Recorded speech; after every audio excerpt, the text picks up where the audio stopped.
past few episodes, we've tackled how to calculate education costs, navigate rising expenses, and balance your overall financial goals. Today, we're going to tackle an important discussion on some of the most common misconceptions that can trip parents up when planning for their children's education. Misunderstandings in this area can lead to some costly mistakes, but the good news is they're avoidable with the right guidance. Joining us today is Nicola Langridge from Private Client Holdings, who will help us debunk some of these myths and offer some practical tips. Nicola, what are some of the most common misconceptions for saving for education that you encounter with your clients, and how can parents overcome these to make better informed decisions about their investments? I think the most important one actually is that tertiary education is not only, or any education is not only your tuition fees, or even just your board and lodging. There's tablets, laptops, textbooks, stationery, uniforms, Extramurals. sport and cultural tours. I mean, the list just goes on. It feels like every time the kid comes home, they've got a slip for something else in there. And unfortunately, the more expensive the school becomes, the more they seem to have these extras that you suddenly having to fork out. And that's where that emergency fund is so important to cover these extra costs, because more than often you don't know about them. It's not something that you can plan or calculate on. It's just knowing that there are all of these extra costs. And I assume there's some level of an emotional aspect to those decisions as well. When the kid comes home and says, "Oh, I'd love to do ballet," or "I'd love to do soccer," you kind of feel like, "Oh, I need to make sure Johnny's happy and doing the things that they love to do." And often at that point in time, when the emotion kicks in, we kind of disregard all logic and reason, and the budget goes out of the window too. Are there any specific mistakes that families should try and avoid?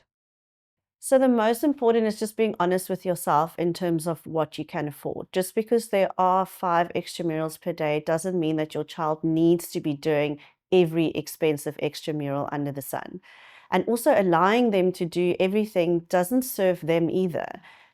They need to also be taught to prioritize and have a real life example as to financial decisions later in their life.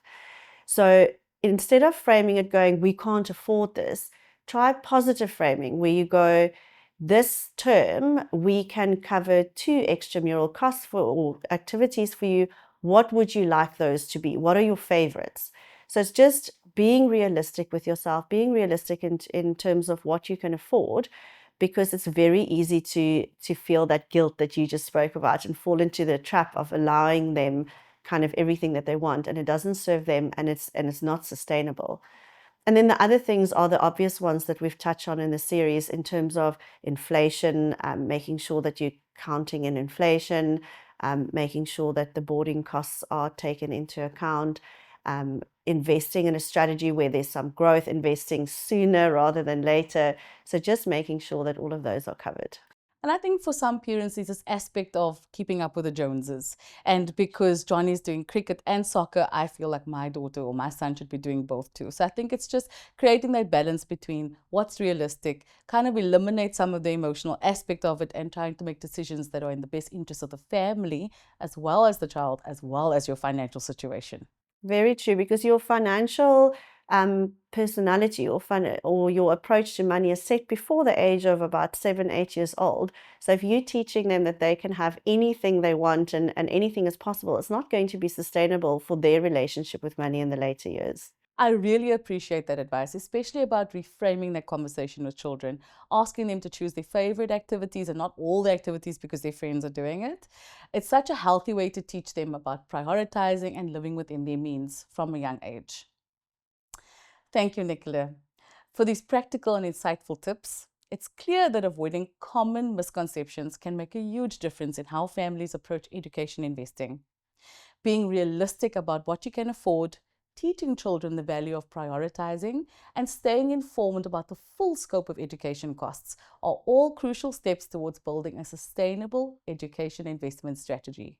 We hope you found these conversations helpful, giving you the tools and the confidence to make informed choices about your child's financial and educational future.